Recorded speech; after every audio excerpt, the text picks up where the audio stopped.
and like make sure it's focused on me, and then I'm just gonna like try to be creepy and look towards the camera.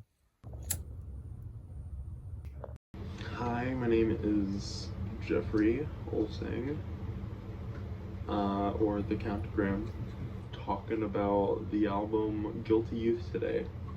Let's get started, shall we? So, Oop Here was the first song on the album that was written. It wasn't really written for this album. It's definitely where I started dipping my toes into more fantastical themes and fantasy. Also where I started feeling fundamentally different and disconnected from the rest of the world, I guess. You get that in the confession, I'm not human.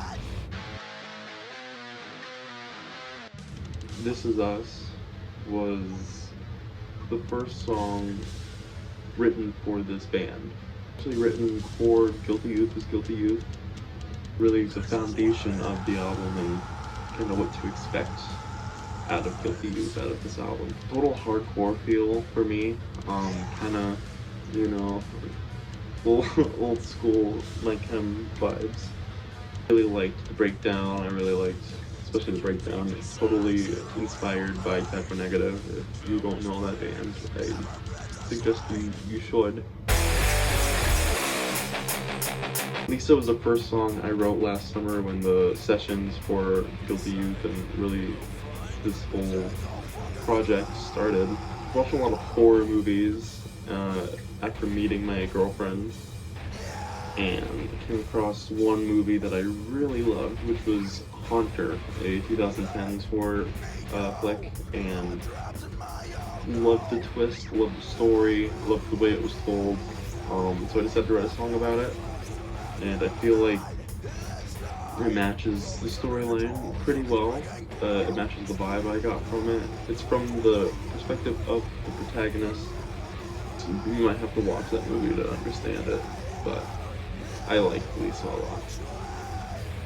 It's definitely dipping more into some death metal, I would say, but it's not technical by any means. It was also not meant for Guilty Youth originally. It was meant for my personal project. This is a hate and pity letter to myself. It's a song about feeling hopeless with addiction, feeling guilty and disgusted with my pleasure seeking and substance abuse. And I think for those of you who have experienced depression or anything that tracks this track really talks about, will be able to take something away from it.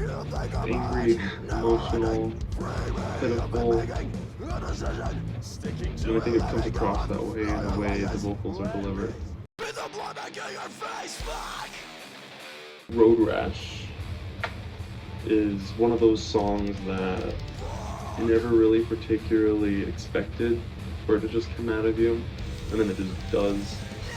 For me, it's like an anthem for the wrong.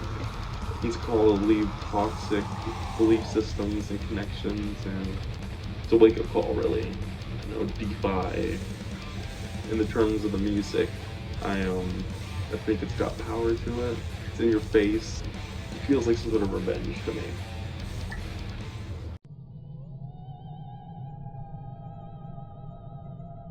And Ceremony has a total nu metal feel to me, and I went crazy for it when Fox sent me the first draft. I rearranged the whole thing, added something to it, but at the heart, it's his masterpiece.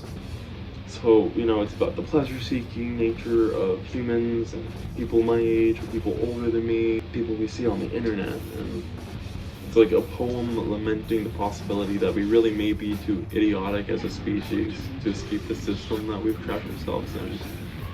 And we're doomed to rely on these crutches until they wipe us out.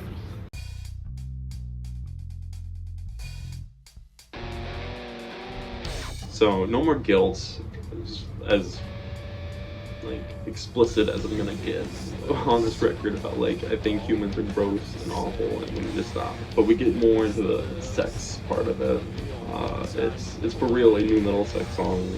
You could probably tell I was listening to a lot of Korn. We were all getting into it for this part of the recording process. And it's scornful and hateful and calling out the mindset of people in power, opening up the predatory nature of the fat cats and the flawed coping mechanisms that, you know, we built on the system we seek to escape. And, you know, I hope it opens someone's eyes to the fact that the world truly is run by the rich, and they only want to see you bleed for their amusement. In the chorus, definitely tell people in power to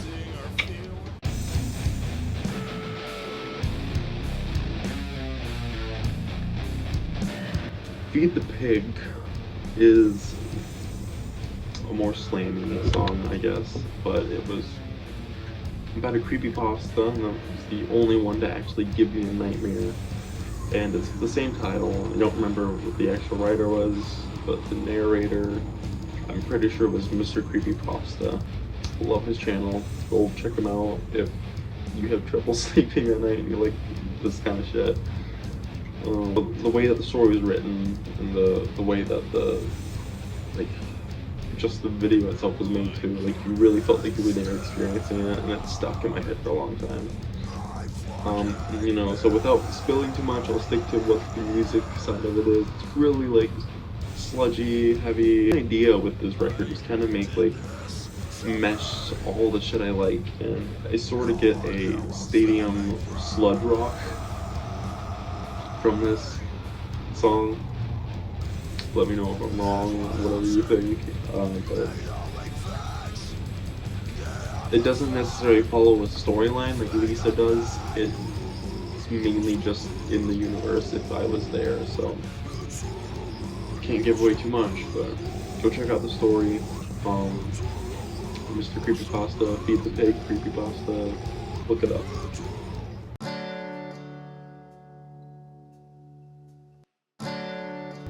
And now Queen, it's delicate and feminine, which isn't something I'm used to presenting to the world. Usually I admit that stuff and save it for myself or for my partner. But this is for the love of my life. It's about how safe and comfortable and special that she makes me feel, and how special I feel she is to me, and how special she is. And I wanted to make some sort of bigger gesture without making a huge gesture, if that makes sense. The song itself is of an open alternate D tuning, I think. I don't really remember. I know how to play it, so the rest of it is in like, is it a drop D tuning? It's definitely the highest pitched song on the album.